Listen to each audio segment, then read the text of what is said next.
어느 누가 쉽다고 했나. 말씀하세요. 되고 있죠? 되고 있는데요. 아이고.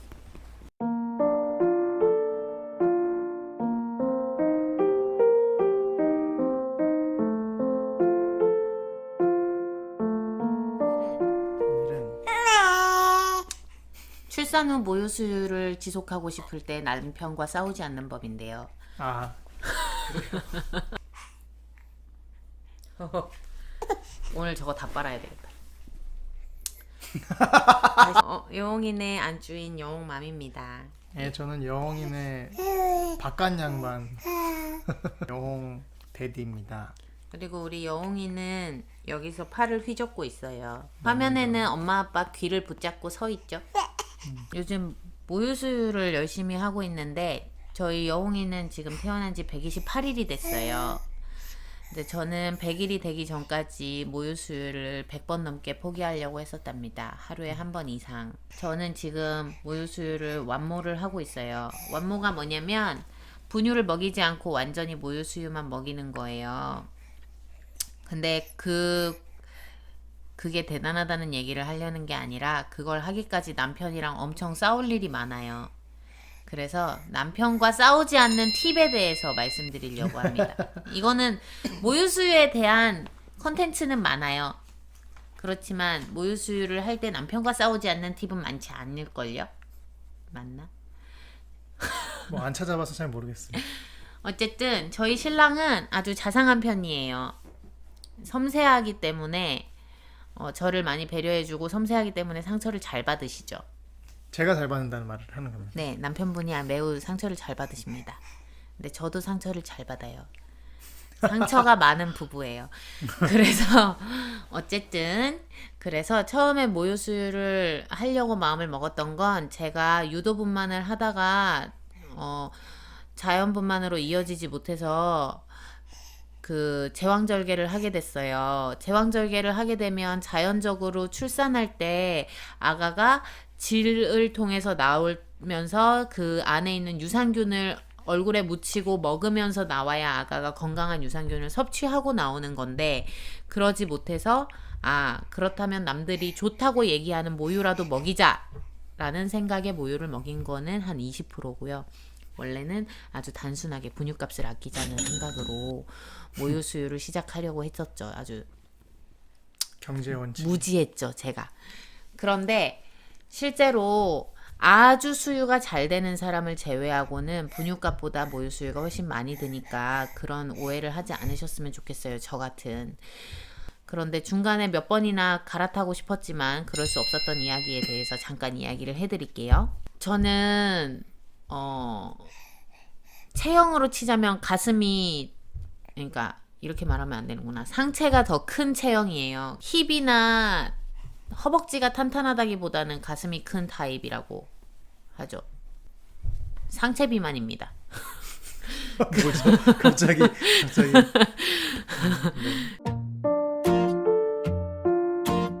가슴이 큰 편이었고 가슴이 큰 사람들은 알겠지만 가슴에 지방이 많아요. 그래서 저는 몰랑몰랑 하니까 이제 수유를 아주 쉽게 잘 할 수 있을 거라고 생각했죠.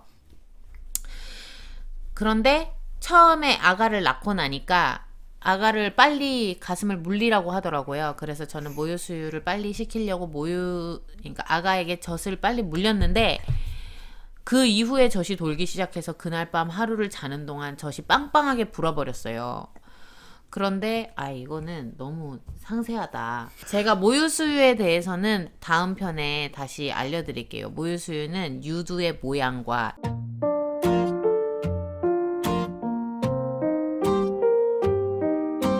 그리고 어쨌든 모유수유는 무척 힘들어요. 아주 많이 힘들어요. 모유수유가 너무 많이 힘들기 때문에 수유를 가지고 남편이랑 와이프랑 마음 상할 일이 정말 많더라고요. 저 같은 경우만 해도 저는 모유 수유가 힘들어서 마사지에만 굉장한 돈을 썼어요. 저 같은 소시민에게는 굉장한 돈입니다. 나중에 오픈할 수도 있겠지만 어쨌든 큰 돈이었어요. 그런데 수유는 마음대로 되지 않는데 대부분 주변에서는 뭐라고 하냐면 모유 수유를 해야지 엄마 젖이 가장 아기에게 좋은데 왜 모유 수유를 하지 않고 소젖을 먹이려고 하니? 라고 이야기를 해요. 36개월 먹이면은 유방암 확률도 준대. 라고 신랑이 말했었죠.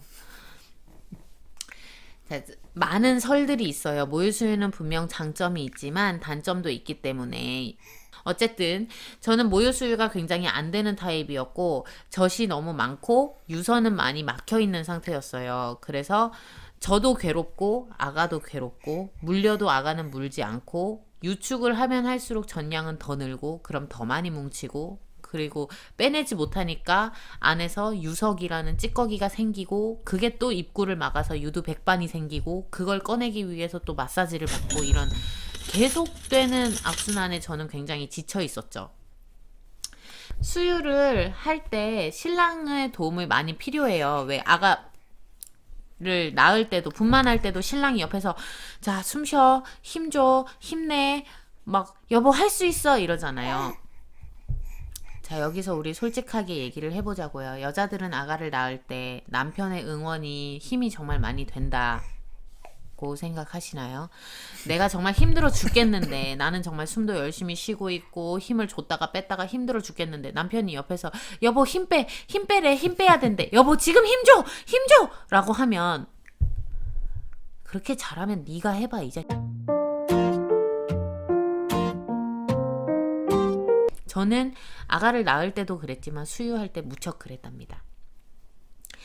저는 유두가 짧아요. 그래서 아가가 물기가 힘들어요. 그런데 어른들이 다 뭐라고 하시냐면 남편이 빨아주면 잘한대.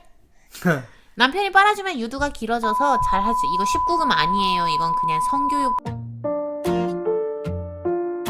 남편이 빨아주면 잘 된대라는 말은 유두가 짧을 때 이 남편이 빨아주면 아기가 빨대처럼의 힘만큼은 아니어도 유두가 점차 길어지면서 아기가 빨기 쉬운 모양이 되거든요. 그래서 저는 그때 남편에게 정말 부탁하기 싫었지만 혹시 해줄 수 있냐고 물어봤는데 남편은 난 기분이 이상해서 싫어 라고 얘기를 하더라고요. 했는데.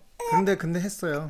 했고 그 얘기는 안 하려고. 했는데 이게 남자 입장도 얘기를 해야 되는 게 이제 남녀가 아시겠지만 신혼에 달콤함에 젖어서 사랑을 나눌 때는 그런 느낌은 아니에요.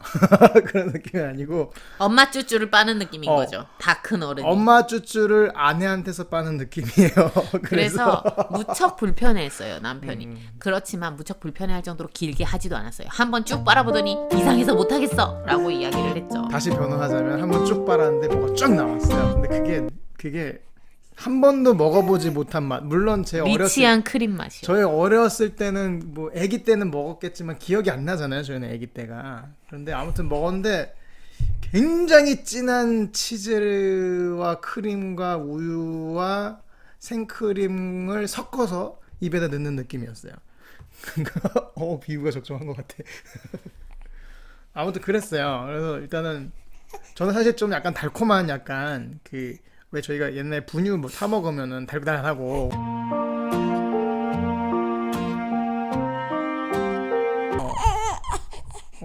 우리 애기가 한 말처럼 이런 기분이었어요. 만약에 정말 유두가 함몰이 되어 있거나 유두가 짧은데 아가에게 꼭 직수를 하고 싶다. 나는 유축해서 먹이지는 못하겠고 자존심상 또는 노력한 게 있어서 분유는 못 주겠다. 그래서 모유를 직수를 하고 싶다.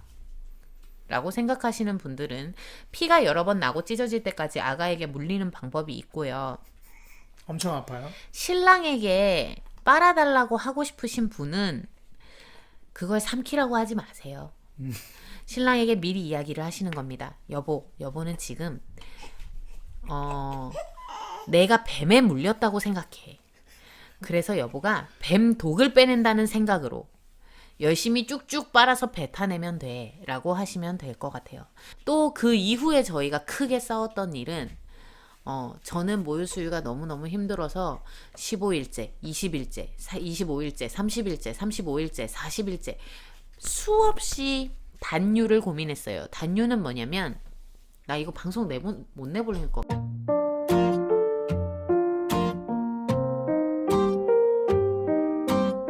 수없이 단유를 하려고 했는데 단유가 뭐냐면 모유 수유를 끊는 거예요. 아예 끊고 분유를 주기 위한 연습을 하는 거죠.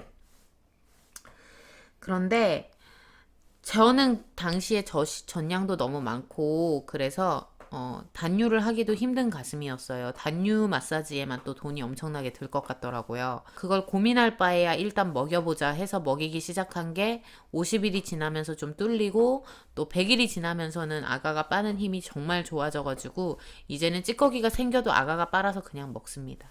예, 저는 저의 편리를 위한 것도 있었거든요. 엄마와 아가의 그 힘든 씨름을 유지하는 것도 너무 힘들었고, 분유통을 챙겨 다니면서 먹이는 것까지는 하겠는데, 유축을 해서 그거를 또 녹여서 분유통에 부어서 아가를 먹이고 분유통을 정리하고 하는 게 너무 번거롭겠더라고요. 저는 지금 집도 혼자 독박 육아를 하기 때문에 그거 하지 않았어요. 분유가 워낙 잘 나오니까. 그런데 신랑은 철이 없었던 거죠? 네, 다 제가 잘못한 겁니다. 남편이 공부를 너무 많이 하면 이상한 쪽에 꽂히게 돼요. 그래서 사실은 트러블이 좀 생겨요.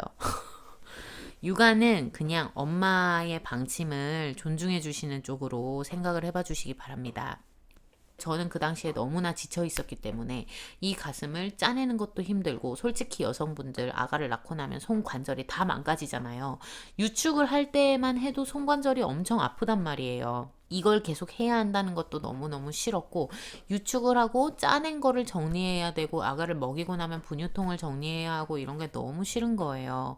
그리고 단유를 하지 않고 모유 수유를 유축으로라도 지속한다는 거는 일정 시간 동안 늘 짜줘야 된다는 건데, 그럼 아가가 울고 보채고 할 때 나는 이걸 짜고 있을 수가 없잖아요. 그게 너무 힘들기 때문에 전 안 하고 싶었어요. 근데 신랑은 여보 이게 좋대 라는 말이, 사실 내가 너무 예민해져 있을 때는 여보에게 좋기 때문에 이걸 하자라고 했을 때 받아들여지지가 않아요. 저놈의 마음속에는 뭔가 꿍꿍이가 있을 거야. 아이를 위해서 하자는 걸 나를 위해서 하자는 걸로 포장하고 있을 거야. 이런 마음이 자꾸만 든단 말이에요. 아가를 낳고 나면 여자는 호르몬이 들쭉날쭉하기 때문에 제정신이 아니에요. 그때 남편이 뭐라고 하든 화가 나요. 그건 여자의 잘못도 아니고 남편의 잘못도 아니에요. 그냥 호르몬의 잘못이에요. 그래서 신랑이 저에게 너무 힘들어, 그럼 분유를 먹여 라고 하니까 화가 나더라고요. 내가 이렇게 힘들게 먹이고 있는데 어떻게 네가 분유를 먹이라는 말을 할 수가 있어? 저희 신랑은 눈치가 아주 빠릅니다. 그래서 아니 여보가 힘들까봐 그랬어. 그냥 모유를 먹이면 좋지 라고 하면 또 화가 나요. 아니 내가 지금 이렇게 힘들게 먹이는데 네 몸 아니라고 모유 먹이면 좋다는 말이 그렇게 술술 나와? 그럼 남편은 또 절충안을 찾죠. 유축을 해서라도 먹일 수 있으면 좋지. 그럼 더 화가 나요. 내가 이렇게 몸도 힘든데, 몸과 마음이 힘든데 너는 아가에게 좋은 걸 먹이겠다고 나를 그렇게까지 희생시킬 거야? 네 애를 임신해서 10달 동안 맥주도 못 마시고 커피도 안 마시면서 내가 진통해서 힘들게 낳아놨더니 네 놈은 36개월간 내 쭈쭈를 아가에게 주면서 매운 것도 먹지 말고 커피도 마시지 말고 술도 마시지 말고.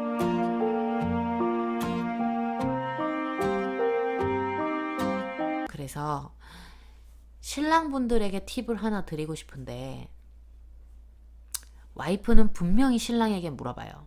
왜냐하면 육아에 대해서 함께 공유하고 싶은 마음이 있거든요. 그래서 여보 어떡하지? 나 너무 힘들어. 근데 아가에게 좋은 걸 먹이고 싶어. 어떻게 하면 좋을까? 자, 여기에서 여자의 마음은 반반이에요. 여보는 할 수 있어. 나는 여보가 모유 수유를 하는 그 모습이 너무나 멋있어. 라는 말을 듣고 싶은 마음도 있고, 여보가 힘들면 나는 모유 수유 그만했으면 좋겠어. 나 분유도 좋은 거 많이 나온대, 여보. 난 여보가 고생하는 거 못 보겠어. 의 마음도 있지만, 실제로 어떤 말을 남편에게 듣든 여자는 화가 난다는 거죠. 다 호르몬 때문입니다. 여자분들이 성질이 나빠서가 아니에요. 그 호르몬이 안정되고 나면 여자분들은 정상으로 돌아옵니다. 그때 남편분들의 팁은 뭐냐면, 결정을 내려주지 마세요. 그럼 또 여자는 화를 낼 거예요. 나더러 어쩌라는 거야. 내가 그래서 여보한테 물어봤잖아. 이렇게 화를 낼 수 있겠지만, 호르몬이 조금 안정됐을 때 여자분이 정상적인 이 호르몬을 가지고 정상적인 생각으로 차분하게 생각을 할 수 있을 때가 됐을 때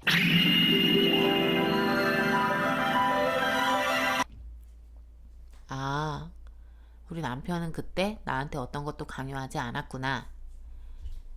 남편은 정말 나를 위해줬구나. 이런 생각이 들 수 있을 거예요. 나는 여보가 좀 자기만의 시간을 즐길 수 있게 분유를 하는 것도 괜찮다고 생각해. 그리고 여보가 아이와의 애착을 위해서 모유를 주는 것도 괜찮다고 생각해. 그렇지만 그건 모두 다 여보의 희생이 기반이 되어 있는 거기 때문에 내가 뭐라고 결정할 수 있는 문제는 아닌 것 같아. 그렇지만 난 여보가 모유를 주든 분유를 주든 대단하다고 생각해. 이렇게 좀 그 사람의 마음을 만져주셔야 싸우지 않을 수 있어요. 사실은 그렇게 말해도 싸울 수 있지만 나중에 와이프가 생각했을 때 우리 신랑에 대한 고마움이 커진다는 말씀을 드리는 거죠. 아기를 키우는 거는 너무너무 힘든 일이고 근데 또 너무 기쁘고 즐거운 일이고 행복한 일이기도 해요. 그래서 그거를 하는 데 있어서 사실 체력적으로 너무 딸리기 때문에 몸과 마음의 여유가 없어지면 남편과 많이 다투게 되더라고요. 저희는 신혼인데도 많이 다투게 되고 좀 서로에 대한 실망이나 배신감을 많이 느끼게 되는 것 같아요. 그런 일이 없었잖아요. 결혼하고 얼마 안 됐으니까. 그죠? 그래서 여러분이 이제 와이프와 싸우지 않기 위해서, 남편과 싸우지 않기 위해서 서로 말하는 법에 대해서 제가 팁을 드리고 싶었어요.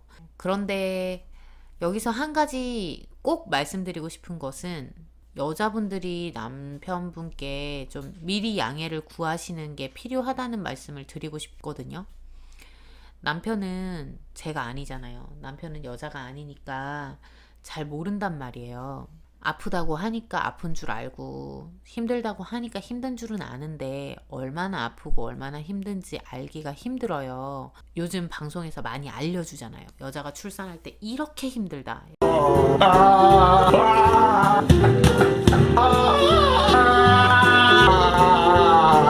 여자가 아기를 키울 때 이렇게나 힘들다. 그런데 거기서 제일 많이 빠지는 게 저는 모유수유라고 생각해요. 모유수유를 할 때는 여자가 정말 힘든데도 불구하고 아무 데서도 그걸 다뤄주지 않았기 때문에 저도 아가를 낳고 모유수유를 하기 전까지는 모유수유가 이렇게까지 힘든지 몰랐거든요. 유도분만 해서 아기를 낳은 처음에는 저는 출산 진짜 유도분만 진짜 힘들다 그랬는데 웬걸 그거보다 더 힘든 거예요. 모유수유가. 그거에 대한 정보가 잘 없기 때문에 여보 나 가슴이 너무 아파 나 너무 힘들어 라고 해도 그 출산을 이겨냈는데 여보 할 수 있어 이렇게 생각한단 말이에요. 남편분들이. 저희 부부가 덜 싸울 수 있었던 거는 남편이 저에 대해서 많이 배려해 준 것도 있었지만 제가 너무 힘들 때 남편에게 미리 얘기를 했어요.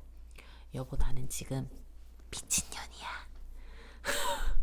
나는 지금 호르몬이 너무 들쭉날쭉해서 제정신이 아니야. 여보가 하는 말에 이유 없이 화가 나고 이유 없이 눈물이 나. 그런데 원래 그런 때래. 그래서 여보가 일정 기간 동안만 나를 좀 이해해 줬으면 좋겠어. 라고 미리 양해를 구했죠. 이게 물론 케이스 바이 케이스고 남편 바이 남편일 수 있겠지만 말 알아듣고 와이프를 이해할 생각이 있는 남편이라면 그렇게 이야기를 하면 일정 기간 참아줄 거예요. 그리고 남편이 여보 나는 여보의 결정을 존중해. 난 여보가 결정해줬으면 좋겠어. 라고 할 때 제가 한창 도라이였던 시절에는 내가 결정을 못해서 지금 여보한테 물어보는 건데 여보는 왜 나한테 결정하라고 그래? 라고 화를 냈었어요. 그렇지만 그렇게 화를 내고 나서 금방 반성하는 것이 중요합니다. 여보 방금 내가 미안. 나 지금 너무 또라이 같았지. 내가 너무 힘들어서 그랬어. 라고 이야기를 해주시면 남편분께서 좀 이해를 해주실 거예요. 다음에는 제가 대본을 써서 두서 있게 이야기를 할게요. 어쨌든 제가 하고 싶었던 이야기는 사이좋게 아가 잘 키우시라는 얘기입니다. 저희는 사이좋게 전쟁을 치르고 있어요. 근데 아침에 깨서 아가가 웃고 밤에 자기 전에 아가가 엄마 눈을 맞추면서 웃으면서 잠이 들면 오늘 하루가 힘들었던 게 좀 많이 풀리실 거예요. 남편과 손을 꼭 잡고 총대를 혼자 매지 마시고 같이 짊어지고 잘 이겨내시기 바랍니다. 전화 잘하겠습니다. 안녕. 뭐라고 해야 돼요? 결혼하고 애 낳고 잘 사세요. 네. 해피 버스데이. 지금까지 여옹이네 였습니다. 감사합니다. 감사합니다. 메리 크리스마스. 메리 크리스마스. 크리스마스 지나서 올릴 거예요.